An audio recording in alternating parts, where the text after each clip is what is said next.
When I rang my stepson Ben to ask whether they'd finally settled on a date, I was standing in my little weatherboard, in Footscray, my mug of tea cooling on the bench like it had given up before I did. Chloe answered his mobile. "Hi, Lorraine," she chirped, bright as a new kettle. "Oh, you haven't heard? We actually got married yesterday, just a tiny ceremony up in the Yarra. Only the inner circle. It was beautiful. Inner circle.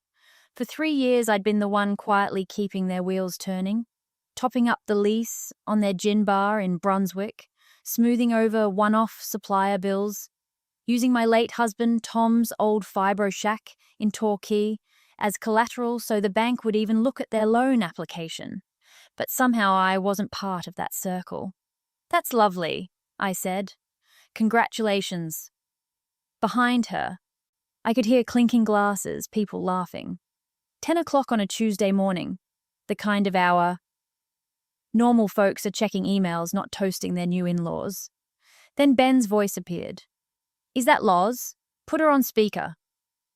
He hasn't called me Mum in years. "Hey, Loz," he said, sounding chuffed with himself. "Yeah, we did it yesterday. Kept it small. Just Chloe's folks, her sister, a couple of mates from the bar. You know how weddings get. Costs blow out." Costs. That single word hit harder than it should have. Images flickered. My super balance dipping lower every quarter. The redraw on the Torquay mortgage creeping deeper. The trail of BPay payments labelled rent, ATO, stock, just till next month, XO. "Would have loved you there, of course," Chloe added quickly, "but we wanted it intimate. Just immediate family."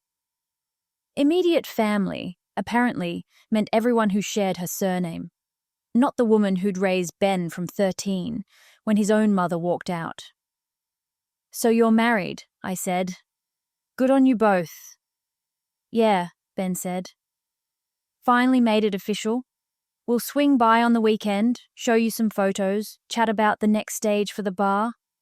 Then Chloe again, her voice dipping into that soft, coaxing tone. "And Lorraine, the repayment on the Torquay place is due Friday. The bank called yesterday. We're a bit tight after the wedding. Could you just cover this month? We'll square it up when summer hits and the bar's pumping. Promise?" The Torquay place. Tom used to call it our little slice of heaven. Crooked gutters, mismatched op-shop chairs, salt in the fly screens. But he'd worked overtime on the docks for years to pay it off. We used to keep spare towels in the boot of the car so we could drive down on a whim. There hadn't been any whims lately, just phone calls and repayments. "Lorraine, you still there?" Chloe asked. The bank gets jumpy when it's late. The kettle clicked off behind me. Outside, a magpie started caroling, like it didn't know it was adding insult to injury. Numbers lined up in my head whether I wanted them to or not. The $3,000 I tipped in when the ATO notice came. The 5 for their new fit out. The endless 500s and 1,000s that were always just for this month, just till things picked up. Roughly $40,000, maybe more. "Send me the BSB again," I heard myself say. "Legend," Ben said. "Knew we could count on you." We did the usual filler chat. Weather, summer trade, how this season'll be huge for us. And then the line went dead, the kitchen settling back into its flat, lonely hum. On the fridge, under a magnet, shaped like a tiny footy jumper, was a printout of a soft blue dress I'd planned to wear for the big day. Nothing fancy, just something neat for the photos I'd assumed, stupidly, I'd be in. I'd even booked the hairdresser on Barclay Street to tame the greys along my part. I took the printout down, folded it until it was a hard little square in my fist, and dropped it straight into the bin. For a moment I stood there, palms flat on the bench, staring at the worn lino. I'd paid deposits, tastings, emergency bills, interest, late rent. I'd carried the load so their dream wouldn't fall apart. They'd had their wedding without me, and somehow they still expected me to foot the bill for it. A week later, right as I was pegging washing on the Hills hoist, my mobile lit up with Chloe's name. For a second, I nearly let it ring out. Old habits won. I swiped. "Hi, Lorraine," she cooed, sweet enough to rot teeth. "How are you, lovely?" "I'm fine," I said. "What's happening?" A tiny pause. That classic pause, where you can almost hear her flipping through excuses in her head. "Look, I really hate to bring this up," she started, which always meant she absolutely didn't. "But the rent, on the bar's late, and the landlord's being a total nightmare. If we don't pay by Friday, he reckons he'll chuck us out. Ben's gone into the city to smooth things over, but yeah, bit of a pickle." There it was. "What happened to the wedding money?" I asked, as casual as stirring my cuppa. She let out this high, nervous laugh. "You know how it is. Photographer, flowers, the Airbnb and the Yara, everything's crazy expensive at the moment. And we had a few bar invoices pop up, so it all just vanished. Vanished. Like every emergency before it." "Right," I said. "And what exactly do you want, Chloe?" Lower voice. Faux intimacy. Here we go. "We just need the usual transfer laws. $2,000, same account. Once summer hits, we'll be flying. School holidays, tourists, gin tastings up the wazoo. We'll square you up, promise." I stared at the faded towels flapping in the breeze. 3 years of promises, none kept. Put Ben on. He came on defensive, like I'd already accused him of something. "Loz, don't start. We're on top of it. It's just a timing thing." "You're behind on rent," I said. "And the bank called me yesterday about the Torquay shack." "Yeah, but that's all sorted soon," he rushed. "We've got a new tasting night, heaps of bookings coming in. We just need you to bridge us. One last time. We're family. You know we'll take care of you once the bar really kicks off." I'd heard that sentence so often it might as well have been printed on their bar napkins. "Ben," I said slowly, "how much have I given you since you opened that place?" Silence. "Oh, come on, Loz," he finally said. "You're not going to pull out a calculator on me now. You've helped heaps, yeah. But you're not exactly doing it tough. You've got the house, the shack, your super. We're just trying to build something." My jaw tightened. "Text me the landlord's details," I said. "I'll think about it." I hung up before he tried spinning more fairy tales. Inside, I sat at the table with my notebook, the one I normally used for shopping lists and crosswords. I wrote bar and Ben at the top. Then I started counting. 5,000 here, 800 there, the ATO bill, the birthday weekend, the new glassware, the endless, just this once, swear on my life. By the time I reached the bottom of the page, the number stared back at me like a bad diagnosis. $47,300.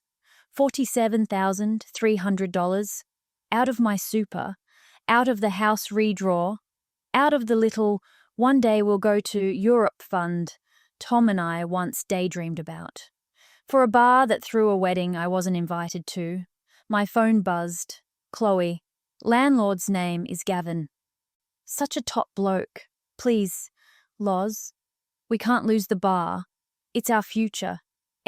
My hands actually shook. From anger, not fear. 3 years ago, if someone told me I'd be losing sleep over a lease in Brunswick that wasn't even in my name, I'd have laughed. I was a retired receptionist. I liked puzzle books and strolling along the Maribyrnong with a flat white. And somehow I'd become a bloody ATM with legs. I grabbed my keys and drove to High Point. Not to buy the dress I'd printed out for a wedding I never saw. To go to the bank. Darren, neat beard, Collingwood mug, steady manner, spotted me and came over. "Morning, Lorraine. Back again? Everything all right? With the Torquay mortgage?" "Not really," I said. "I need to stop some transfers." And I want everything in my name locked down so it's mine. Only mine. His friendly face shifted into something more serious. All right, he said. Let's have a look. He clicked through my accounts, eyes narrowing a bit. Geez, you've been generous. That word, generous, hit like a slap. Darren, I said quietly, if I've changed my mind about being generous, can we fix that? He studied me like a GP taking symptoms seriously. Of course we can. It's your money. You say the word. And that's when I felt it. Not guilt, not dread, not the old obligation they'd trained into me. A spark, thin, sharp, steady, resolve, real resolve, the kind I should have found years ago. Darren printed the forms and slid them across the desk like they might bruise if he pushed any harder. These'll cancel every automatic transfer linked to Ben's bar, he said. They won't see a cent unless you approve it. You sure about this, Lorraine? I hesitated, not from doubt, but because I could already hear Ben's voice in the back of my mind, that familiar mix of annoyance and entitlement. You're seriously doing this, Loz? Yes, I said. I'm sure. Darren nodded slowly, the way people do when they finally see you drawing a line you should have drawn years ago. Good on you. When I stepped out of the bank, the air felt different. Clean, light, the sky over High Point sharp and blue. I sat in the driver's seat for a moment, hands on the wheel, waiting for guilt to roll in like it always had. It didn't. Instead, something steadier settled in my chest. A feeling I hadn't had in a long time. Like I'd finally stepped back into myself after being pushed to the edges for too long. By the time I got home, my phone was a mess. 6 missed calls from Ben, 4 from Chloe, 2 from an unknown number. Chloe again, no doubt. Then the messages started. Ben, Loz, why'd the transfer bounce? Ben, pick up. This is serious. Ben, Mum, for God's sake, answer. I didn't. I put the phone face down on the couch and made myself a cuppa instead. The kettle humming, the teaspoon tapping the side of the mug. Ordinary sounds I hadn't realized I missed. Quiet, unbothered. Mine. At 4 o'clock on the dot, tires crunched on my driveway. Their silver Mazda, the one I'd helped them buy, just until the bar stabilized. Classic. I watched through the kitchen curtain as they climbed out, moving with that urgent impatience of people who think every problem is someone else's responsibility. Chloe marched up first, hair scraped into a messy bun, sunglasses still on, even though the sun was sinking. Ben followed, arms folded tight across his chest. They didn't knock, they pounded. Loz, Ben shouted. Open the door. I waited a moment before unlocking it. I didn't step aside. I stood right there in the doorway, blocking their way in. What's going on? I asked, calm as I could manage. Chloe's voice wobbled. Rehearsed worry, like she'd practiced it in the car. Lorraine, sweetheart, the landlord, rang us. He said the rent didn't go through. Did you mix up the dates? Mix up the dates. As if I was some confused pensioner who kept losing her Medicare card. No, I said. I cancelled it. Chloe's smile fractured. You cancelled it? Ben pushed forward. Why would you do that? We told you we're sorting everything. You can't just pull out without warning. Ben, I said, I've been warning you for 3 years. That's not fair, he snapped. We're building a business. Hospo's brutal. 1 bad month and... You had a wedding, I said, cutting across him. A wedding I wasn't invited to. Chloe's mouth opened, then closed. That wasn't personal, she whispered. Wasn't it? Silence. One honest beat where neither of them had a line ready. Then Ben shifted, slipping straight into the wounded son routine. So what now? You're just abandoning us? You're 35, I said. Married, running a business. You're not being abandoned. You're being asked to stand on your own feet. You don't get it, he snapped. If we lose the bar, that's everything. No, I said softly. It's everything you built on my money. And I'm done paying for it. Chloe's expression tightened. The sweetness gone. So, after everything we've done for you, this is how it is. A small, dry laugh slipped out of me. What exactly have you done for me, Chloe? They didn't answer. They couldn't. Ben tried again, reaching for a new angle. We're worried about you, Loz.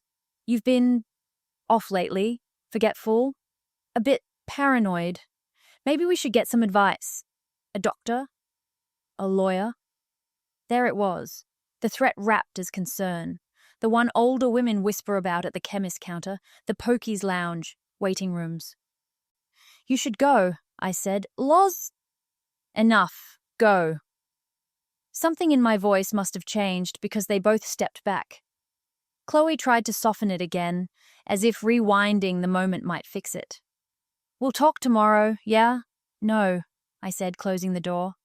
We won't. The latch clicked. Quiet filled the house. Not the lonely kind, but the kind that belongs to someone who's finally stopped explaining herself. Not fear, not guilt, a boundary, firm, right, mine, and for the first time in years, I wasn't scared of what came next. I was ready for it. The next morning I woke before sunrise, something I hadn't done in years without it being tied to someone else's emergency. The house was cool and still, the kind of quiet that used to feel like an empty space. Today it felt more like a reset. I made a cup of instant coffee, opened the back door, and let the crisp air roll in from the yard. The magpies were already warbling, bold as ever. They never apologized for taking up space. I was learning. Around 9, I finally turned my phone back on. It buzzed so hard it almost rattled across the table. 23 missed calls, 11 texts, 2 voicemails, all from Ben and Chloe. I didn't open a single one. Instead, I grabbed my old handbag, locked the door, and drove to Bunnings in West Footscray. The bloke at the key-cutting station looked up as I approached, with a piece of paper covered in my handwriting. "G'day," he said. "What can I sort for you?" "I need new locks, all of them." His eyebrows lifted. Not nosy. Just that gentle Aussie concern you get from strangers who recognize a turning point when they see one. "Big job? Trouble with break-ins?" "No," I said. "Trouble with people letting themselves in." He didn't pry. He simply nodded and got to work, calling over a young apprentice to load the hardware onto a trolley. While I was waiting at checkout, my phone rang again. An unknown number this time. It didn't have Chloe's scent on it, so I answered. "Lorraine speaking." A pause, then a careful male voice. "Hi, is this Lorraine Rivers?" "Yes. Who's calling?" "This is Gavin, the landlord for the bar in Brunswick. Just following up. I haven't received rent this month and was told you normally handle it." My fingers tightened around the trolley's metal bar. Of course, dragged the landlord into it. "Gavin," I said, keeping my voice steady, "the bar rent is not my responsibility. It never was. Whatever they told you, that arrangement is finished." He let out a long exhale. "Figured as much," he muttered. "They're 2 months behind. I like 'em, but liking people doesn't keep the lights on." "No," I said, "it doesn't." "Well, appreciate the honesty. I'll chase them directly." "Please do." I hung up before guilt could find its way back in. When I pulled into my street, something felt off. Too still, too posed. Like a scene waiting for the actors to start. And there they were. Ben's Mazda, parked across my driveway. Beside it, a white sedan I didn't recognize. Movement on my veranda. 3 silhouettes. Not again. I parked a few houses down, let the engine go quiet, then opened the new motion sensor camera app I'd installed last night. The feed came up instantly, Ben pacing up and down, like he was rehearsing a confrontation. Chloe perched on my chair, dabbing at her eyes, though nothing seemed to be coming out. And a third woman in a grey blazer, holding a clipboard, a social worker. A cold ripple went through me. They hadn't brought police, not a lawyer. They'd brought a welfare check. The next step in the playbook when guilt doesn't work. Make the older woman look confused, unstable, unsafe. I stayed in the car and rang the only person who would understand straight away. Eleanor? Her warm voice answered instantly. Yes, love. They're here again, I whispered. They've brought someone with a clipboard. Stay where you are, she said. I'll come to you. 5 minutes later, she tapped on my window, breath slightly puffing in the cool air. You don't deal with them on your own, she said firmly. This is how people get cornered into saying things that get twisted. I swallowed. What do I do? Eleanor adjusted her cardigan like she was stepping into a role she knew well. You ring your solicitor, she said. Right now, before they try to make decisions on your behalf. And in that moment, the line I drew last night stopped being personal. It became legal, it became dangerous, and it became something I couldn't back away from anymore. By the time my solicitor, Mr. Hargreaves, pulled up outside my place, the social worker was already standing on my veranda, taking notes like she was conducting a council inspection rather than a wellness check. Ben spotted my car easing up the street and started waving both arms, dramatic as ever, as if he were rescuing me from my own home instead of staging another performance. Loz, finally, he called. We've been worried sick. Worried. That word again. A coat of sugar over something sour. I stayed behind the gate while Mr. Hargreaves stepped out of his car, straightening his tie. He was in his late 50s. Calm in that way, lawyers often are. Steady voice, steady steps. Nothing rattled him. His eyes swept over the scene, Chloe pretending to cry into a tissue she hadn't actually used. Ben with his jaw set like he'd practiced it, in the rearview mirror, and the social worker jotting away like she already had an opinion formed. All right, he murmured to me. They've overplayed it. A breath left my chest. Good.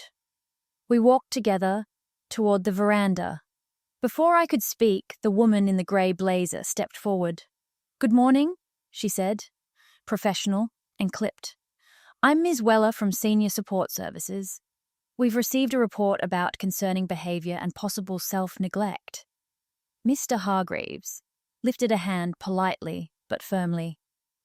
Ma'am, unless you have a court order or immediate evidence of risk, my client is under no obligation to answer questions. She paused, clearly not used to being intercepted this early.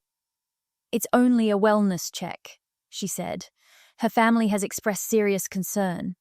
They've reported sudden financial decisions, isolation, confusion, paranoia, the same vocabulary people reach for when money dries up. Miss Weller, I said, keeping my voice level. My family lives half an hour away and only turns up when they need financial help. The only thing I've been neglecting is their debts. Chloe stood, playing the wounded daughter-in-law. Lorraine, we're just trying to help, she whispered, eyes shining in a very unconvincing way. You've been acting so strange, changing locks, getting lawyers involved, freezing us out. Funny, I said. I don't remember being invited to your wedding. That felt like a pretty big freeze-out. Ben bristled instantly. Loz, can we not do this now? We're trying to fix things. You ignored our calls. You blocked us. What else were we supposed to do? You called a government service, Mr. Hargreaves said, and framed a financial dispute as cognitive decline. That isn't concern. That's coercion. Ms. Weller stiffened. I'm not taking sides. Oh, you already have, came a voice from across the lawn. Eleanor, cardigan buttoned, chin up, ready for battle. She reached us like she'd rehearsed her entrance. "Hello," she said to Ms. Weller, sweet as morning tea. "I'm Lorraine's neighbor. I've been with her every day this week. She cooks, she gardens, she drives, she remembers my birthdays better than my kids. The only worrying behavior I've seen is these two showing up like debt collectors." Ben sputtered. "We're her family." Eleanor raised an eyebrow. "Then start acting like it, not like bloody landlords." For the first time, Ms. Weller really looked at me. Properly looked. Not like a file or a case, but a person standing straight, with a lawyer beside her and a neighbor backing her up. "Mrs. Rivers," she said, "are you declining this assessment?" "I'm declining." "Manipulation dressed up as concern," I replied, "and I want on record that they still have keys they won't be getting back. They've entered without permission." That jolted her. "Is that true?" she asked sharply. Mr. Hargreaves nodded. "Documented." Ms. Weller closed her folder slowly, a small exhale slipping out. "In that case," she said, "I don't see evidence of immediate risk. I won't be proceeding with this report. And if there is any question of elder abuse—" Her eyes flicked to Ben and Chloe. "It does not appear to be coming from this household." Chloe went pale. Ben opened his mouth, then shut it again when Mr. Hargreaves turned his head toward him. "Thank you for your time," Ms. Weller said, stepping off the veranda. "If you need support, Mrs. Rivers, please contact our office. You, not them." When her car rolled away, the silence on the veranda felt thick, like the air before a summer storm breaks. Ben cracked first. "You're making a huge mistake, Loz." "No," I said quietly. "I made one for 3 years. Today, I corrected it. I didn't slam the door. I simply closed it. Soft, final. That sound felt like putting a name tag back on my own life. What I didn't know then was that shutting that door wouldn't be the end. It would be the beginning of something else. The legal attack they thought would scare me into backing down. The following week settled into a quiet I hadn't felt in years. The kind of calm Melbourne gets after a bit of drizzle, before the heat kicks back in. Comfortable, familiar, almost too still. I watered the garden, had a cuppa with Eleanor, took a slow walk along the Maribyrnong, enjoying the clean scent of eucalyptus lifting off the path. For the first time in a long while, I wasn't waiting for my phone to light up. I wasn't calculating how much I could shift from my super into someone else's crisis. I wasn't bracing for an urgent favor, wrapped in family guilt. But peace doesn't last when people who depend on your bank account realize the tap's finally off. The letter arrived on Thursday morning. Thick envelope, formal typeface. My name in bold, Lorraine Rivers, private and confidential. My stomach tightened. I hadn't seen anything like that since Tom's estate was settled. Inside was a clipped bundle. From a law firm in Southbank I didn't recognize. Across the top of the first page, in heavy black print, application for appointment of administrator. Financial management order. For a moment, my vision blurred. I had to sit at the dining table. The same table where I'd helped Ben fill out job applications when he was in his 20s and drifting. Reading the pages felt like stepping into someone else's version of my life. They claimed I was mentally impaired, financially irresponsible, refusing medical care, influenced by neighbors, and incapable of managing my affairs. The evidence section hit hardest. Statutory declarations from Ben, Chloe, a neighbor called Mr. Drummond, a pharmacist concerned about medication irregularities, and, unbelievably, a note supposedly from a family GP I'd never met in my life, a made-up medical concern about me. From my own family. My hand shook as I rang Mr. Hargreaves. He answered immediately, "Lorraine, I thought I might hear from you." "You knew this was coming?" "No," he said calmly. "But when financially dependent adult children panic, this is often their next move." I read him the opening paragraph. My voice wavered despite myself. "That's enough," he said gently. "I'm on my way." 20 minutes later he was at my door, leather satchel in hand, moving with the ease of someone who'd handled this exact battle many times. I passed him the paperwork. He skimmed through, jaw tightening just a fraction. Which, for him, meant he was furious. "They're asking the tribunal to declare you unfit to manage your money," he summarized. "They want an administrator appointed. And yes, that would likely be Ben." "My house?" I whispered. "Your house," he said. "Your super, the talkie place. Every account, in your name." A chill spread down my spine. "But they know I'm fine. They know I'm clear as day." He met my eyes. "Knowing isn't the issue. It's what they stand to gain." He laid out the plan in his steady, methodical way. Book an independent geriatric assessment. Reputable. Not someone they pick. Collect witness statements from Eleanor and anyone else who sees me daily. Request bank records showing years of payments to Ben and Chloe.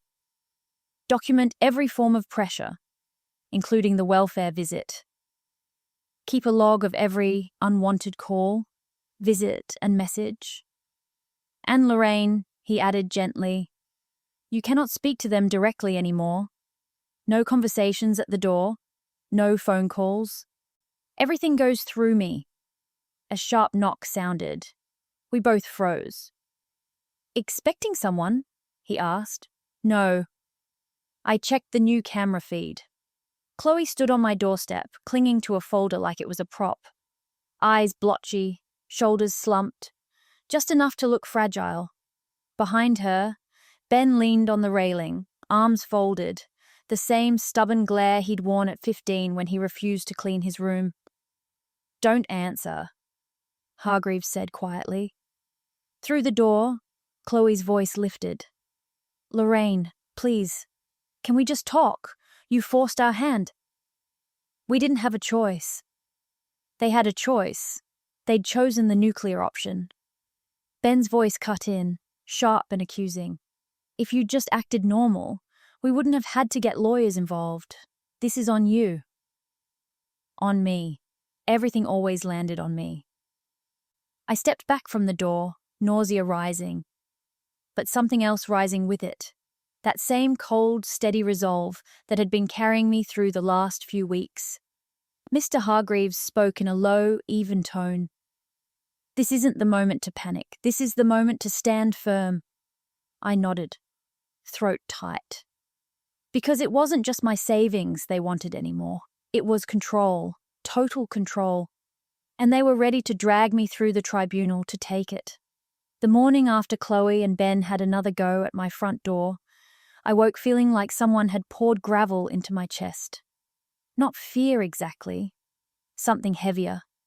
The kind of weight that comes when you finally accept that people you've loved would rather sign you away than pick up an extra shift. Still, I got up. I made myself a flat white on the old Breville, wiped the crumbs off the dining table and sat down with a notebook, not for a shopping list, not for bills, for evidence. Mr. Hargreaves had been very clear on the phone. "Document everything, Lorraine. If it happened, it goes on paper." So I started. Every transfer I could remember, every emergency that mysteriously lined up with their weekends away. Every time they'd let themselves in without asking. Every guilt trip, every veiled threat, every moment I'd been spoken to like a walking ATM instead of a human being. By the end of the first page, my hands had stopped shaking. By the second, the fog in my head had lifted. By the third, I wasn't scared anymore. I was furious. Around 9, Eleanor's head popped up over the side fence. "Got your bins out, love?" she called. "Yeah," I said, aiming for casual and missing by a mile. She narrowed her eyes. You don't sound right.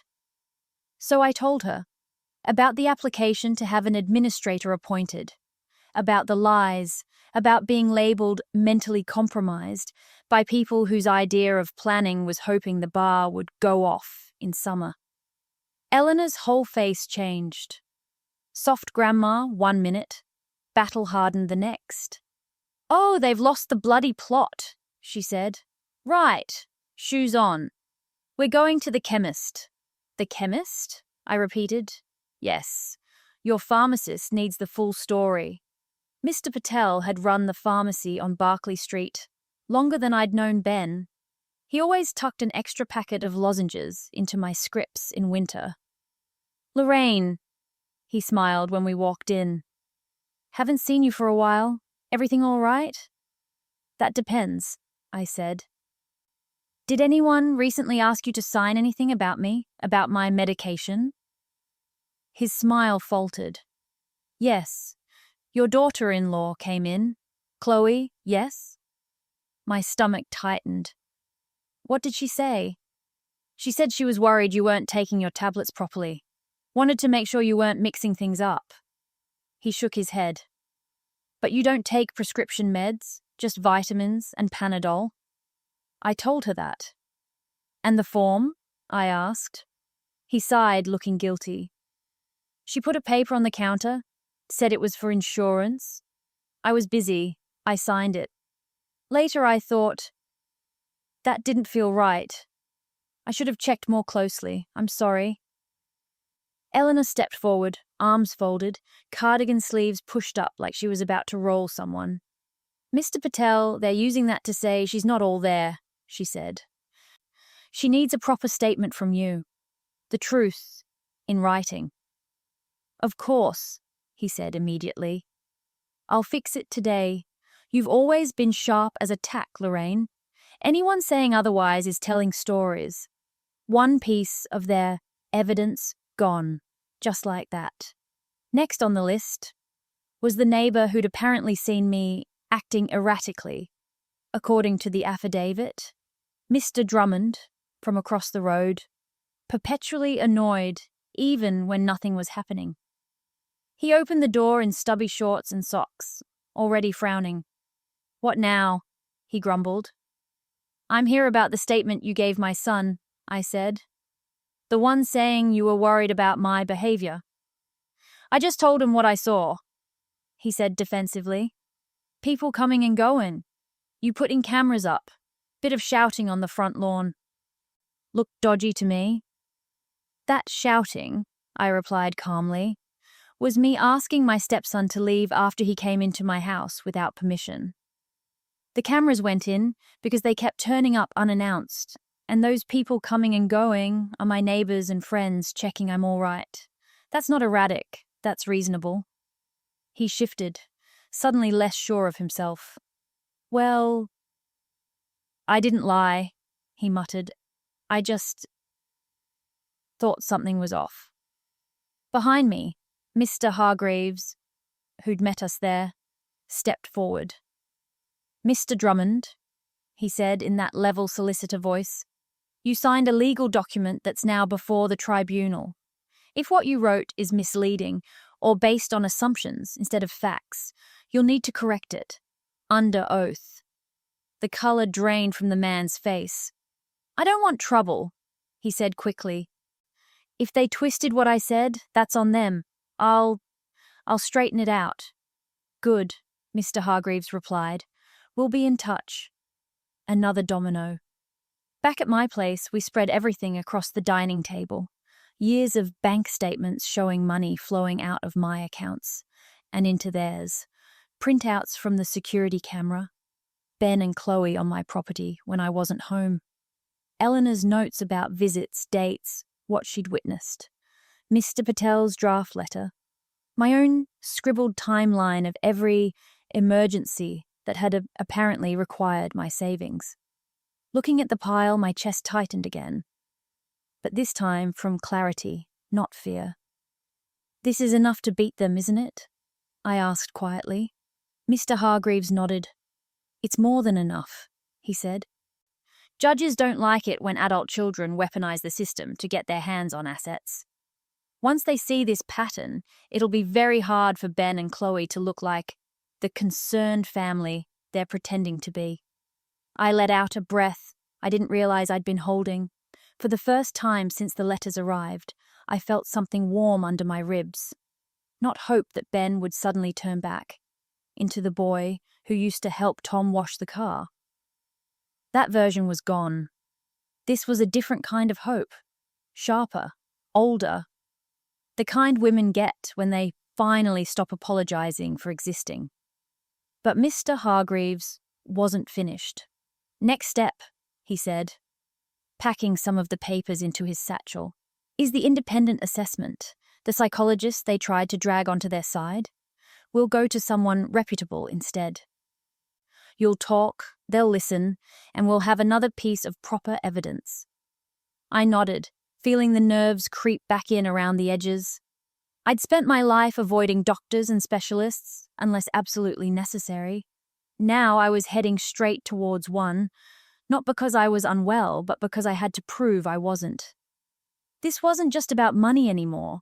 It was about making sure nobody, not even my own family, could rewrite my story while I was still very much here to tell it myself.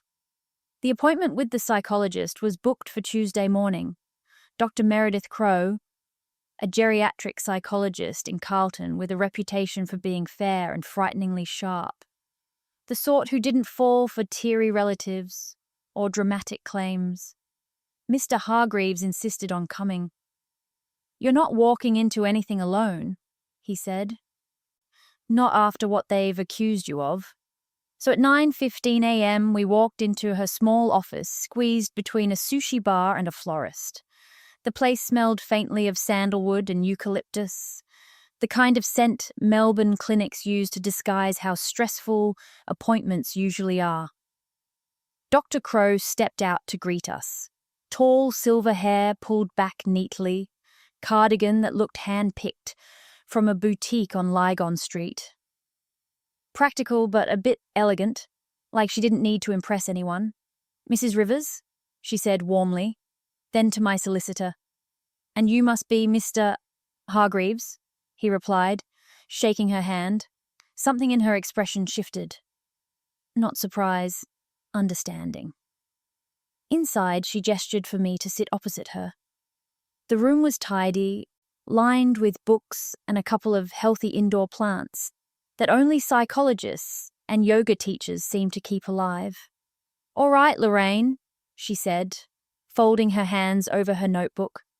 "I've read the material submitted by your son and daughter-in-law." My stomach tightened. "But," she added gently, "I don't draw conclusions based on family complaints. Today is your chance to tell me what's actually been happening." A breath left my chest, so I told her. I told her about the wedding I wasn't invited to, the Torquay shack tied to their business loan, the never-ending just this once payments, the pressure and guilt, their welfare stunt, the bank transfers, and the fabricated medical concerns. She didn't interrupt, only nodded occasionally, pen tapping lightly. At one point, she murmured, "This fits a coercive control pattern." Her tone made it clear. The problem wasn't me. When the questions started, they weren't the kind meant to trip me up. They tested memory, reasoning, judgment, things I'd always been steady with. "What's today's date? Who is the Prime Minister? If you had a $1,950 fortnightly budget, how would you split it? Why did you decide to stop supporting your family financially?" I answered all of them calmly. Halfway through, she looked up with the smallest smile. "Lorraine, your cognitive function is excellent for your age. Better than most, to be honest." I blinked. "Really?" "Oh, yes. Your reasoning is strong, your memory is clear. Your decisions may upset your family, but they are not irrational." Beside me, Mr. Hargreaves gave a quiet, pleased nod. Dr. Crowe closed her folder gently. "I need you to hear something," she said, Having an older parent declared financially incompetent is, unfortunately, a common tactic when adult children are dependent on their income. It's rarely about care, it's about access. Access. To my accounts, to my house, to everything. A knot in my chest loosened. So I'm not losing it? I asked quietly. She shook her head. You're drawing boundaries. That's very different. A soft, shaky laugh escaped me. Too small to be embarrassing, but enough to release something tight inside. Thank you, I said. Save that for when this is over, she replied. But you're on solid ground today. When we stepped outside into the bright morning sun, Mr. Hargreaves gave my shoulder a quick pat. That was a strong assessment, he said. We'll lodge her report straight away. We walked past a cafe with outdoor seating. I stopped. Mind if we take a moment? Of course. We ordered 2 flat whites. The first sip tasted cleaner than any relief tablet. But peace is a short-lived thing these days. My phone buzzed. Unknown number. Ben, we heard you've been talking to people. This will get worse for you if you don't cooperate. Not concern, not sadness. A threat. I stared at the screen, feeling something cold settle into place. But not fear this time. Resolve. Mr. Hargreaves glanced over. Bad news? I handed him the phone. He read the message, jaw tightening. This, he said, goes straight into evidence. I nodded. Because now, finally, I wasn't shaken. I wasn't doubting myself. I wasn't alone. If they wanted a war, they'd just put it in writing. And I was ready for whatever came next. The morning after the assessment with Dr. Crow, I woke before the magpies. The house was still cool, almost soft around the edges, the kind of quiet that used to creep under my skin. Today it felt earned. I made toast, poured a cup of tea, and sat by the kitchen window as a pair of lorikeets squabbled over the feeder. 2 tiny troublemakers acting like they owned the street. At least birds never pretended their chaos was your fault. Halfway through my tea, my phone buzzed. Motion detected. Front veranda. My stomach tightened. I opened the camera app. There they were. Ben, Chloe, and a man in a charcoal suit. Late 50s, neat hair, neat shoes, neat trouble. He carried himself like someone who'd sent more than a few Christmases down the drain over property disputes. Eleanor, who'd dropped in for a cuppa, leaned over. Oh, marvellous, she muttered. They've brought legal backup. What's next? A marching band? I didn't go to the door. Not anymore. Chloe's knock was sickly sweet. Lorraine, love, we know you're home. Can we talk for a minute? Ben's voice followed, tight and annoyed. Mum, don't drag this out. We need to get things sorted before court. The suited man straightened the papers in his hand. Mrs. Rivers, he called. Professional and polite, in a predatory sort of way. I'm Mr. Langford, representing your son. We'd like to discuss an arrangement that benefits everyone. Benefits everyone, meaning benefits Ben and Chloe. I pressed the intercom button on my app. Please leave my property. All communication goes through my solicitor. Chloe froze. Then tried again, voice wobbling like she'd practiced it in the car. You're letting outsiders poison your relationship with us. We're your family. Family. Convenient word, usually wheeled out right after the cash flow stops. Mr. Langford tried one more time. Mrs. Rivers, refusing to engage, could be used to demonstrate instability. Before he finished, a car door slammed down the road. Mr. Hargreaves stepped out of his Toyota, jacket already half off like he'd jogged from the car park. He walked up the path with the calm, steady stride of a man who had seen this exact circus act before. What? He said evenly. Do you all think you're doing? Ben puffed up like a cranky cockatoo. We're trying to resolve this. Mum's been avoiding us. No, Hargreaves replied. You're trespassing and attempting to pressure my client without representation. Again. Mr. Langford raised an eyebrow. There's no protection order in place. There will be, Hargreaves said calmly. If this continues. Chloe scoffed. She's confused. She's acting out of character. People have been getting in her ear. Hargreaves glanced at me, then back at them. If Lorraine is acting differently, it's because she finally stopped funding 2 adults who refuse to stand on their own feet. Ben snapped. You don't know anything about us. Oh, I know enough, Hargreaves replied. I know about the welfare stunt, the falsified medical concerns, the affidavits. And I know she passed her cognitive assessment with full marks.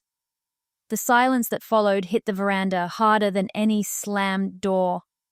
Chloe blinked rapidly. That psychologist is obviously biased. She's federally accredited, he said. And unlike you, she has no financial interest in Lorraine's estate. That one landed. Clean. Ben grabbed Chloe's wrist. Let's go. We'll sort this in court. As they walked down the steps, Chloe threw one last line over her shoulder. You'll regret this, Lorraine. I pressed the intercom again. No, love. I regret not stopping sooner. They drove off far too fast for a quiet suburban street. Inside, my knees finally gave way, and I sat down heavily at the dining table. Eleanor squeezed my shoulder. You all right, darling? I am, I said. They're not just angry. They're scared. Hargreaves nodded. And scared people make mistakes. Good for us, bad for them. We spent the next hour gathering footage, printing transcripts and adding everything to the enormous file growing on my table. As I watched the latest video clip, Ben accusing, Chloe pleading, Langford circling, something settled in my chest. Not fear, not guilt, resolve. If they wanted to drag this into court, fine. But they were about to learn something they'd forgotten years ago. I wasn't fragile, I wasn't confused, and I sure as hell wasn't theirs to control. Not anymore. By Saturday morning, my dining table had stopped being a dining table. It looked more like the command center of a suburban coup. Folders stacked like barricades, sticky notes everywhere. Bank statements spread out the way Tom used to lay out footy tipping sheets. If anyone walked in cold, they'd think I was preparing to take down a dodgy council committee. Not my own stepson and his wife. Mr. Hargreaves leaned over the table, sleeves rolled above his elbows. He had that focused look, the kind of expression men get when they're assembling IKEA furniture without swearing. This, he said, tapping the growing stack, is what tears their application to shreds. Beside me, Eleanor sipped her tea with the smug calm of a woman who'd decided the outcome long before the battle started. You've got enough here to sink a ferry, she declared. And good riddance. I tried to smile, but my chest tugged. He wasn't always like this, I murmured. When Tom passed, he'd sit with me every night. He'd make dinner. He was gentle. Eleanor nodded softly. Love can still be real, even if people lose the plot later. Mr. Hargreaves added, Dependency becomes entitlement very quickly, Lorraine. It's not about love. It's about habit. You were the habit. That landed somewhere between my ribs. We continued sorting the evidence. Dr. Crow's glowing assessment, statements from neighbours, competing timelines showing months of coercion, screenshots of trespassing, bank logs, all highlighted, the welfare visit footage, and a spreadsheet Eleanor insisted on colour coding, which was surprisingly useful. By early afternoon, the document pack was thick enough to stun a bullock. Just when I allowed myself to breathe, the intercom buzzed, a shrill grating sound that immediately tightened my spine. I tapped the security feed on my phone. Chloe, alone this time.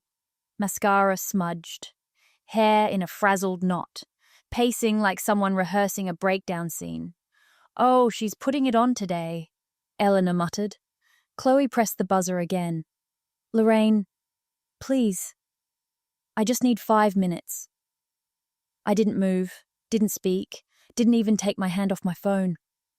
She leaned closer to the speaker. "You're blowing this out of proportion. We're family. If you'd just sign something temporary, we can pull the application back."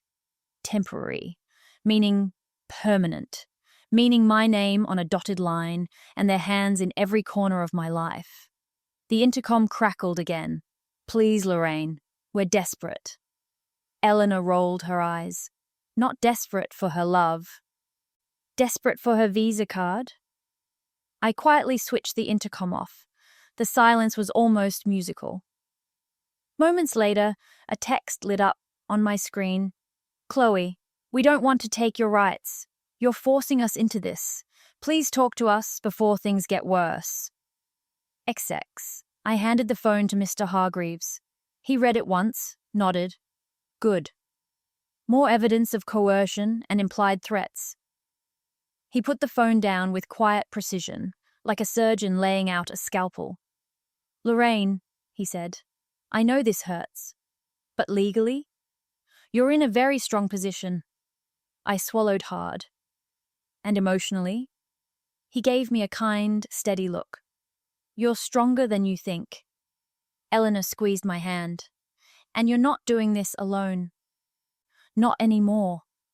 The three of us sat there, an unlikely little battalion surrounded by paper armor, while a soft breeze rattled the window above the sink.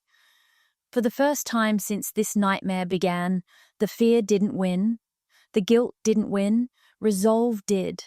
By late afternoon, the objections were signed, printed, and placed neatly into a thick folder with my name on the spine. On Monday, it would be lodged. Official, irreversible. Everything they'd built their case on, every lie, every manipulation, every quiet cruelty, was now documented, time-stamped, and pointing straight back at them. I looked at the pile, feeling something settle deep and quiet inside me. They wanted control. What they got instead was a fight, and this time I wasn't the one at their mercy. The hearing fell on a Wednesday. One of those Melbourne mornings that couldn't make up its mind. A bit of drizzle, a hint of glare. Typical. I woke before my alarm, not frightened, just steadying myself, like tightening a scarf before stepping into a cold wind. I put on my navy blazer, the good one I kept for funerals and the occasional nice lunch. Nothing fancy, but enough to say I was capable of choosing clothes, choosing meals, choosing my own life. Eleanor pulled up out front, exactly when she said she would. "No arguments," she'd told me the night before. "You need someone with a functioning moral compass and a license." We picked up Mr. Hargreaves outside his office in Footscray. He climbed in carrying 3 folders so neat they made my dining table at home look like a crime scene. "You ready?" he asked. "As ready as anyone is for family turning on them," I said. The family court building was its usual mixture of nerves and fluorescent lighting. Lawyers clutching files, tired parents rubbing their eyes, people staring at the floor like it might open up. But once we walked into courtroom 3, the noise fell away. Ben and Chloe were already there. Ben wore a suit that looked rented or borrowed, sleeves slightly short, collar too tight. His foot tapped like a jackhammer under the table. Chloe had chosen a black dress, hair curled, makeup soft. The grieving relative look. She crossed her legs neatly and stared at me with a mixture of pity and accusation. Their lawyer, Mr. Langford, stood beside them, tall and prim, the kind of man who thought polished shoes made him untouchable. Ben looked at me once, then stared at the carpet. Chloe held my gaze too long, like she was committed to her version of the story and nothing could shake it. The judge, Justice Crowley, walked in. Sharp eyes, minimal patience, pen tapping against his folder like a metronome. He skimmed the application quietly, the one claiming I was confused, paranoid, incapable, and the pen tap grew louder. Mr. Langford rose first. "Your Honour," he began in that oily, courteous tone, "our clients have observed concerning behaviour from Mrs. Rivers. Rapid mood shifts, irrational decisions, a refusal to engage with family. We believe she may be experiencing cognitive decline." He spoke as if I were a lost soul wandering the aisles at Bunnings, wondering why potting mix was on sale. Chloe dabbed delicately at her eyes. Ben nodded solemnly, rehearsed. Then the judge turned to my solicitor. "Mr. Hargreaves?" He buttoned his jacket, walked forward, and placed a folder on the bench, with quiet certainty. "Your Honour, the applicants have presented concern.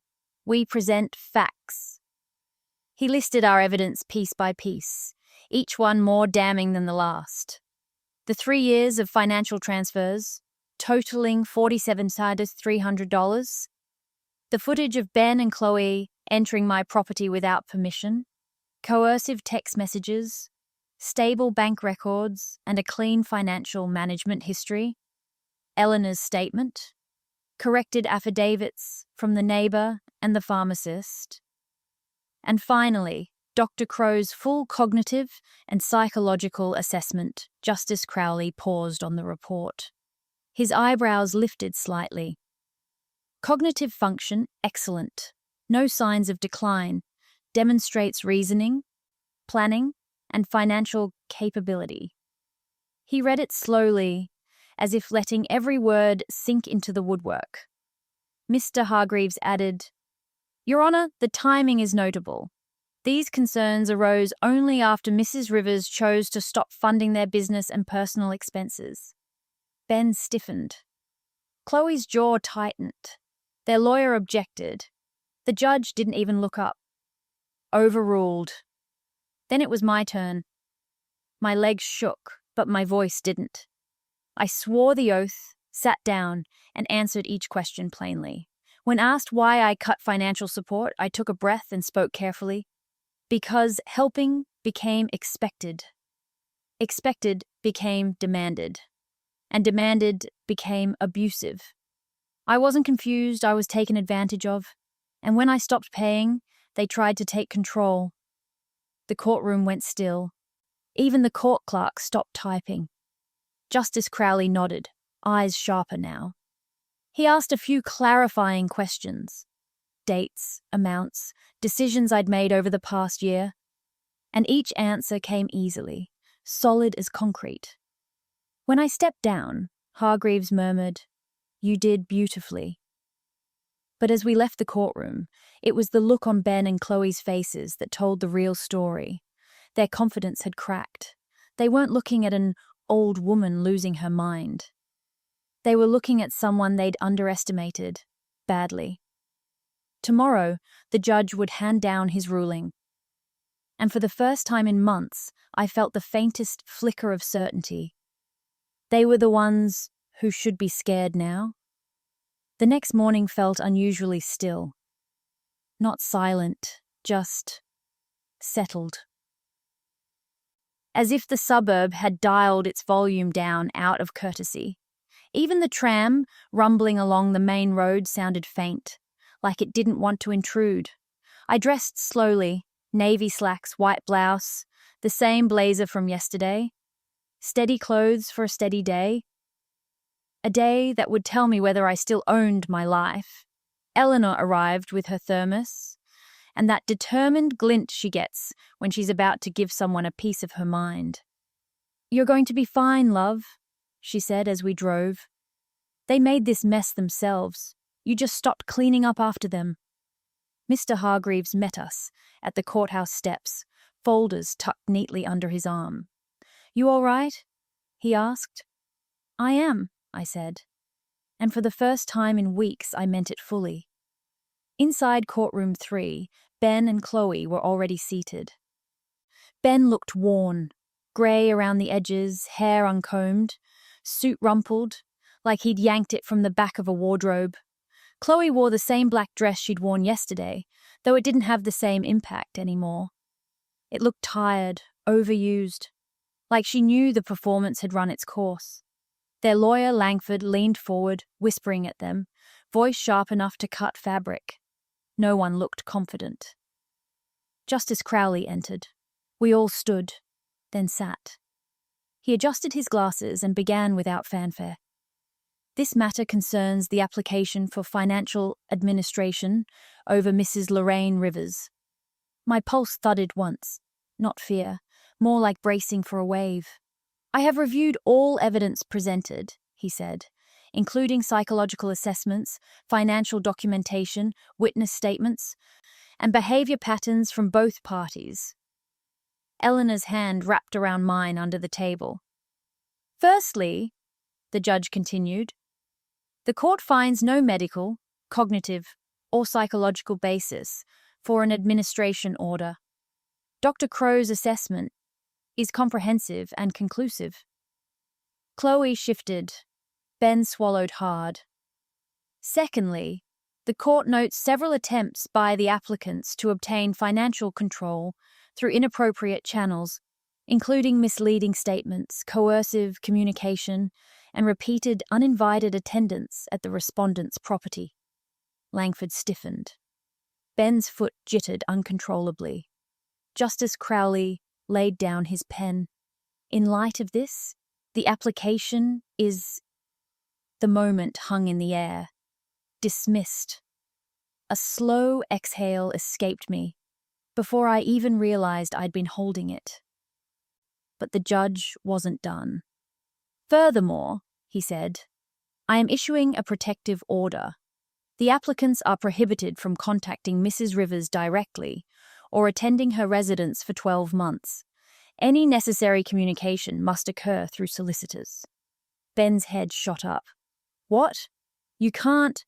Enough, the judge snapped. Chloe stared, stunned into silence. Justice Crowley closed the file with deliberate care. Mrs. Rivers has demonstrated clarity, independence, and sound judgment throughout these proceedings. The actions of the applicants suggest financial reliance, not genuine concern. This matter is concluded. He rose. We rose. And just like that, it was over. Outside the courtroom, Ben stormed away first. Fast, shoulders hunched, refusing to look at me. Chloe followed a few steps behind. Heels clicking sharply along the corridor, clutching her handbag like it held the last scraps of her dignity. They didn't speak. They didn't turn. Not a glance. I felt, not triumph, just a clean, quiet ending. The kind you don't clap for. The kind you simply breathe through. Hargreaves closed his folder. You did remarkably well, he said softly. Now let's get you back to your life. Eleanor linked her arm through mine. We're celebrating tonight, and don't even try to wiggle out of it. That evening, my house filled with warmth I hadn't felt in years. Eleanor brought a roast chook, Cynthia brought pasta, Maria turned up with lamingtons, and someone popped a bottle of cheap champagne that fizzed over my bench top. We laughed, messy, genuine laughter that didn't need permission or apology. They toasted me, and boundaries, and starting fresh after 60. I felt a little embarrassed, a little proud, and a lot lighter. Later, when the noise had died down and the dishes were soaking, I stepped onto my veranda alone. The sunset over the rooftops was soft. That warm, peachy Melbourne glow that always arrives right when you're ready to notice it again. The air smelled faintly of jasmine from my neighbour's fence. A magpie warbled somewhere down the street.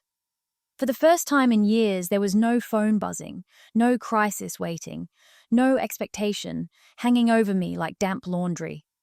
Just space. The quiet, steady kind that wraps around you and says, you're free now. Not dramatic freedom, not fireworks. Just the quiet, adult kind. The kind you earn the hard way. Tomorrow I'd wake up with nobody to answer to but myself. And that was enough. More than enough. It was everything.